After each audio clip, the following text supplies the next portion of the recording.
nous venons d'entendre cette première lecture qui raconte le récit de la fête d'aujourd'hui. Les enfants, c'est quoi la fête d'aujourd'hui? Il y en a qui peuvent me dire? Côte. Pentecôte, effectivement. Et Pentecôte, c'est combien de jours après Pâques? Là, là. 40. Presque. Souvent c'est 40. 50. 50, oui, parce qu'en grec c'est 50 jours. Et où ils étaient les apôtres ce jour-là? Qu'est-ce qu'ils étaient? Ils étaient là, qu'est-ce qu'ils faisaient à votre avis? On était quel jour de la semaine? Okay. Dimanche. On était le dimanche. Parce que depuis le jour de la résurrection, c'était quoi le jour de la résurrection? C'est quel jour de la semaine? Vendredi. Non, ça c'était quand il était mort. Le jeudi. Non, ça c'est quand il a fait son dernier repas. On va y arriver. Quand est-ce qu'il est ressuscité? Vendredi. Non, vendredi on a dit non. Il est ressuscité quel jour? Dimanche. Oui, le dimanche. Très bien. Et donc depuis ce jour-là, le dimanche, c'est tellement important pour les chrétiens qu'on voit dans la Bible, quand on lit dans le Nouveau Testament, que tous les dimanches, ils se retrouvaient ensemble autour d'une table, et ils étaient ensemble. Et qu'est-ce qu'ils faisaient ensemble? À votre avis, qu'est-ce qu'ils faisaient ensemble? Oui, là-bas, je vois un doigt. Là-bas, oui. Prier. Ils priaient. Et puis, qu'est-ce qu'il y a ici?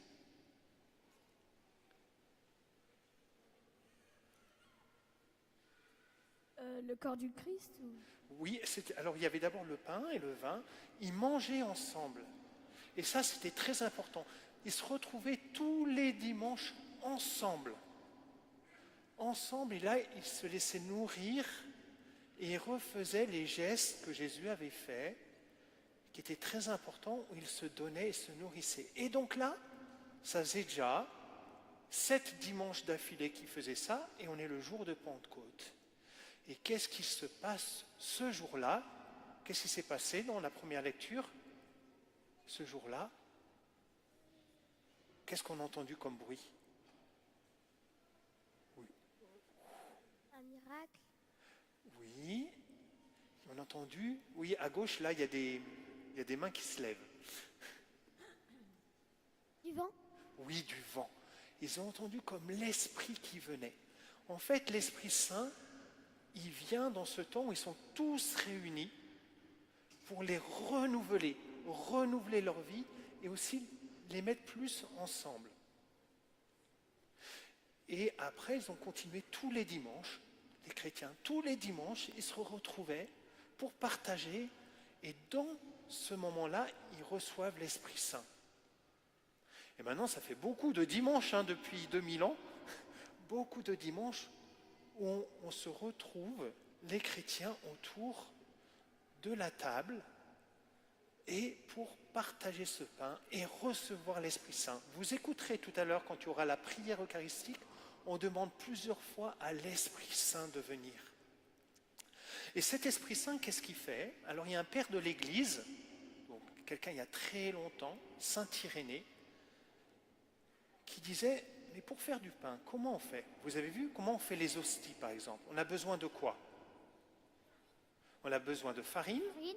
On a besoin de quoi d'autre? De l'eau. De farine, de l'eau. Et si j'ai de la farine, j'en mets de partout. Comment ça tient la farine? J'ai besoin de l'eau et ça va faire un gros bloc. On est d'accord? Et après, qu'est-ce qu'on va faire? On va faire cuire au feu. Et pas Saint-Augustin, c'est donc Saint Irénée qui dit l'Esprit Saint, il fait pareil. Nous, quand on est rassemblés, on est tous différents, comme la farine. Et puis, l'Esprit Saint, comme de l'eau, il nous met ensemble. Il nous met ensemble, et puis aussi l'Esprit Saint, c'est comme un feu, il va nous cuire. C'est fait qu'on devient un peu plus un seul corps. On est plus ensemble pour pouvoir... Alors, on n'est pas tous pareils, parce que l'Esprit Saint, il nous fait... On est différents après. Il y a un autre père de l'Église qui dit l'Esprit Saint comme de l'eau. Vous savez, quand il pleut, les enfants, il pleut, et bien la même eau, Dans la rose, elle va faire fleurir des belles fleurs. Dans le blé, elle va donner du blé. Chacun différemment, des charismes différents. Vous voyez, là, il y a plein de choses différentes. Bienveillance, paix, amour, patience. Ça, c'est l'Esprit Saint. Il nous met ensemble, mais chacun est différent. Chacun va être nourri différemment et va repartir différemment, mais pour donner aux autres. Alors, qu'est-ce qui s'est passé pour eux ce jour-là? À Pentecôte, ils étaient autour de la table, ils ont eu l'Esprit Saint. Et après, qu'est-ce qu'ils ont fait? Qu'est-ce qu'ils ont fait? Vous vous êtes mis là, là, il y en a d'autres qui sont arrivés là. Qu'est-ce qu'ils ont fait? Oui? Parler dans plusieurs langues. Oui, ils ont parlé, on a entendu plusieurs. Disons qu'ils ont parlé, et il y avait des groupes ici de plein de pays, et ils comprenaient tous. Vous voyez, l'Esprit Saint, il nous met ensemble, mais il va être dans la diversité. Chacun différemment va pouvoir recevoir quelque chose. Et eux, s'ils ont été parlés, c'est ils voulaient partager une très bonne nouvelle. Et la bonne nouvelle qu'ils avaient, ça nourrissait tellement leur cœur qu'ils ne voulaient vraiment pas la garder pour eux.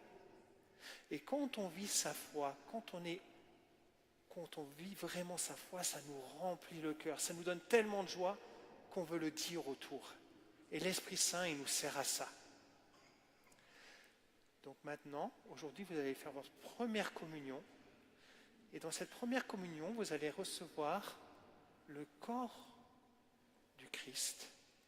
Mais vous allez aussi recevoir quelque chose de l'Esprit Saint pour être renouvelé, nourri. Et que cette nourriture puisse après non pas rester que dans l'Église, vous êtes envoyés. À la fin de la messe, on est envoyés pour vivre comme des chrétiens, pour témoigner de cet amour et de cette joie. Parce que l'Esprit Saint, c'est l'amour qui est entre le Père et le Fils. C'est une joie éternelle. J'ai lu vos lettres, vous avez écrit des lettres et beaucoup avaient de la joie à se retrouver. Vous aviez eu de la joie et on se retrouve au catéchisme avec d'autres et là on partage notre foi. On se retrouve à la messe avec d'autres et là on partage notre foi pour pouvoir la vivre ailleurs. Si on n'a plus ces lieux-là, ça va partir. On a toujours besoin de se laisser re-remplir. Alors, bonne fête de Pentecôte à chacun.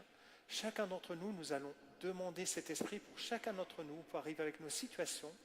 Et vous, quand vous aurez le Christ en vous, ce corps du Christ en vous, n'hésitez pas à demander l'Esprit Saint sur vous. Amen. On va continuer à écouter les